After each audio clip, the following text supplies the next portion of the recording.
বাজারের কোলাহল আর মানুষের ভিড় উপেক্ষা করে একটি সাদা বক নিশ্চিন্তে দাঁড়িয়ে থাকে দোকানের সামনে। কিছুক্ষণ পর দোকানের ভেতরে ঢুকে দোকানদার মোহাম্মদ হেমায়েতুদ্দিনের পাশে গিয়ে বসে, যেন বহুদিনের পুরনো সঙ্গী সে। এমন দৃশ্য দেখা যায় পটুয়াখালীর বাউফল উপজেলার সূর্যমণি ইউনিয়নের নুরাইনপুর বাজারে। প্রায় ৪ বছর ধরে নুরাইনপুর বাজারে মসজিদের সামনে স্টেশনারির ব্যবসা করছেন হেমায়েতুদ্দিন। গত ৪ মাস ধরে তার সাথেই বসবাস করছে বকটি। স্থানীয়ভাবে বকের বাড়ি নামে পরিচিত নুরাইনপুর বাজার সংলগ্ন খানবাড়ির একটি গাছ থেকে ঝড়ে পড়ে যায় একটি বকের ছানা। একটি গুইসাপ আক্রমণ করলে বকটিকে উদ্ধার করেন হেমায়েতুদ্দিন। এরপর থেকেই বকটি হয়ে যায় তার নিত্যসঙ্গী। আমার সাথেই সারাদিন খুনসুটি করতো। আর যদি বুঝতাম যে ওর পেটে ক্ষুধা থাকে, তখন আমার পাশে আসতো। আয়সা বক যেভাবে মূলত ডাকাডাকি করে বাচ্চারা খাবারের জন্য, ওইভাবে ডাকাডাকি করতো, তাহলে ওরে খাবার দিতাম। আর মাছটা সংগ্রহ করা আমার জন্য কষ্ট হয়ে যেত। তারপর মাছ কিনে রাখতাম, কিনে ওর জন্য রেখে দিতাম 2 কেজি 1 কেজি করে পুঁটি মাছ, টাকি মাছ, ছোটো মাছ যেগুলি আছে। আবার আমি মাছ না থাকলে রাতের বেলা আবার আমি ওর জন্য মাছ ধরতাম। এই মূলত আসলে বাচ্চাদেরকে যেভাবে লালন পালন করা হয় একরকম, ওইরকমই আমি ওরে লালন পালন করছি। ত্রুটি রাখি নাই, ভালোবাসা ত্রুটি রাখি নাই, কোনো কষ্ট দেই নেই একদিনের জন্য। আমার কষ্ট হয়েছে, আমার দোকানে একটু ক্ষতি হয়েছে, তারপরও চেষ্টা করছি ওরে যেহেতু বাঁচাইছি, ওরে মানে একদম বড় করা পর্যন্ত আমার এটা চেষ্টা থাকবে, এটা আমার একটা খেয়াল ছিল আর কি।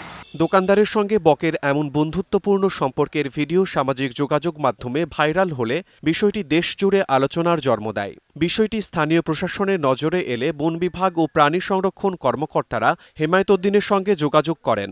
পরে বন্যপ্রাণী সংরক্ষণ আইনের আওতায় পাখিটি অবমুক্ত করা হয়। আমরা জানতে পারি যে নুরাইনপুরে হেমায়েতুদ্দিনের কাছে একটি বক দীর্ঘদিন ধরে লালিত পালিত হচ্ছে। তারই প্রেক্ষিতে আমরা ঘটনাস্থলে যাই এবং বকটিকে উদ্ধার করে ঠিক তার দোকানের পাশেই বকের বাড়ি নামে খ্যাত, সেখানে আমরা বকটিকে অবমুক্ত করি। তবে অবমুক্তির পর থেকেই বকটি না খেয়ে আছে বলে জানিয়েছেন স্থানীয়রা। বকের সাথে যে মানুষের এই ব্যাপার বা একটা পাখির সাথে মানুষের সাথে সম্পর্ক আমার জীবনে এই প্রথম তখন আর দেখিনি। এরকমের কোনো পাখি ছাড়িয়ে দিয়ে পালতে পারে না, কিন্তু এই বকটা সবসময় খোলাই ছিল। আজকে আমি যতটুকু জেনেছি, সকাল থেকে আমি খোঁজখবর নিয়েছি, বকটি এই বকের বাড়িতে আছে। কিন্তু এই হেমায়েতের সাথে কথা বলেছি, হেমায়েতের মনটা কাঁদছে যে বকটি ওইভাবে তো খেতে পারতেছে না, ওখানে সে অবস্থান করতেছে। নেওয়া পর থেকে এই বকে কোনো আহার করে না, আর যে পালছে সেও কোনো খাবার দাবার খায় না। আজকে ফজরের নামাজ পড়া দোকান খুলছে, খুলে ওই গাছে বক, সে গাছের ধারে গেছে। আসলে ভালো লাগে না আমাদের, আমরা আগে প্রতিদিন এই বকটাকে দেখতাম, ভালো লাগতে। যখনই মাদ্রাসায় যাইতাম তখনই বকটা দেখতাম। সে লালন পালন করতেছে, বকটা কোনো সময় বেঁধে রাখে নাই। বকটা ছাড়া ছিল, ও দোকানে না থাকলেও বকটা বসে থাকতো। ও বিভিন্ন কষ্ট করে এই বকটা লালন পালন করছে। বকটা বড় হয়েছে, এখন বন বিভাগ থেকে লোকজন আইসা সেই বকটা নিয়ে গেছে। সে খুব কান্নাকাটি করতেছে, তার নিজের কাছেও ভালো লাগে না, আমাকেও দেখতেও ভালো লাগে না এখন।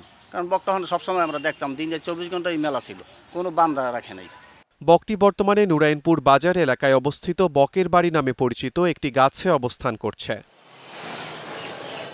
সময় সংবাদ, পটুয়াখালী।